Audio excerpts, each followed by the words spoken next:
চাওক আজি এমাজনৰ পৰা কিমান ডাঙৰ এটা পাৰ্চেল আহিছে মই দেখাই আছোঁ আপোনালোকক ইয়াতে মই কি অৰ্ডাৰ কৰিছোঁ ইয়া চাওক ফ্ৰেণ্ডছ ইয়াতে মই এখন ফল্ডিং বক্স কৰি দেখাই আছোঁ চাওক ফ্ৰেণ্ডছ বহুতে ইম্পৰ্টেণ্ট বস্তু হয় এইটো সকলোৰে দৰকাৰ আছে ইয়াৰে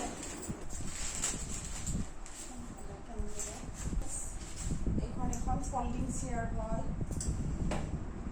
খুবেই ধুনীয়া মেটেৰিয়েলৰ হয় এইখন চাওক ফ্ৰেণ্ডছ কিমান হেভি হয় আৰু ইয়াৰে হাত আছে চাব পাৰে পুৰা মজবুত আছে আৰু ইয়াৰে প্ৰাইচ হ'ল 2100 এইখন মই এমাজনৰ পৰা লৈছোঁ আৰু প্ৰয়োজন নহ'লে এনেকুৱা এইখন ফল্ডিং কৰি আমি ক'ৰবাত ৰাখি দিব পাৰোঁ যদি জেগা কম আছে স্পেচ কম আছে